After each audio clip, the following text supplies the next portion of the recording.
Hello बच्चों, let's read the given question. The question says a particle starts from rest with a uniform acceleration. Its displacement x after x second is given in meters by the relation x equals to 5 plus 60 plus 70 square. Calculate the magnitude of its first initial velocity, second velocity at t equals to 3 second, third uniform acceleration, and fourth displacement at t equals to 5 second.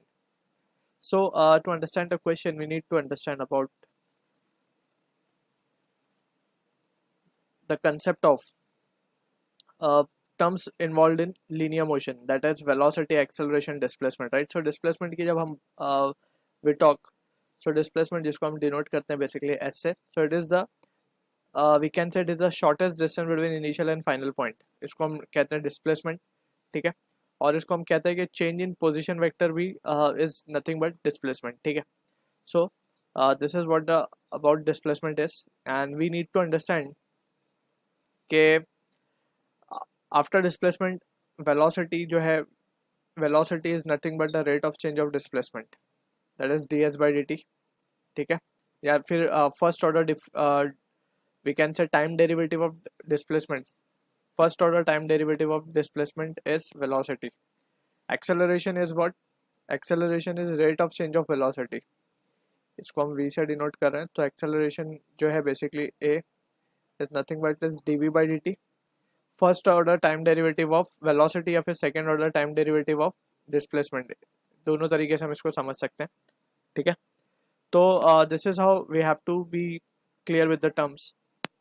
Now using this we will first try to analyse the situation. हमें displacement given है as a function of time, यानी कि displacement is varying with time, that is 5 plus 60 plus 70 square, right? अब हम इसमें एक एक चीज़ करके ढूंढते हैं. तो सबसे पहले हमें वेलोसिटी ढूंढना है, इनिशियल वेलोसिटी. सो सबसे पहले for getting velocity we need to differentiate this expression with respect to time, right? So ये हो जाएगा v and that will be equals to dx by dt and that will be equals to 5 का तो 0 हो जाएगा, 60 का 6 plus of 14t, right? ठीक है, तो ये वेलोसिटी का एक्सप्रेशन आ गया हमारे पास, but we are interested in calculating initial velocity. So for initial velocity we have to set time to 0, right? यही होगी initial velocity.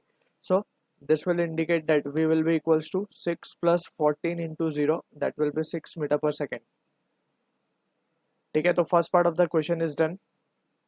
Now in the second part हमसे पूछा गया velocity at t equals to 3 second.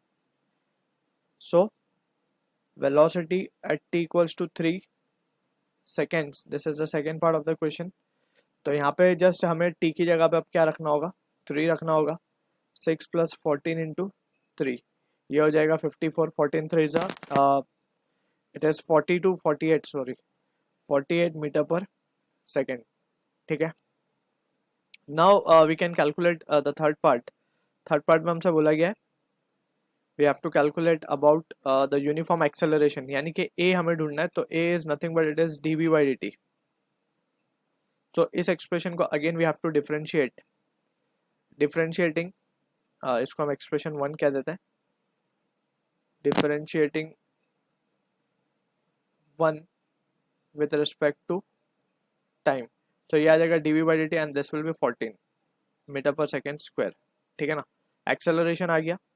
Now fourth part में we are interested in calculating the displacement, that is s.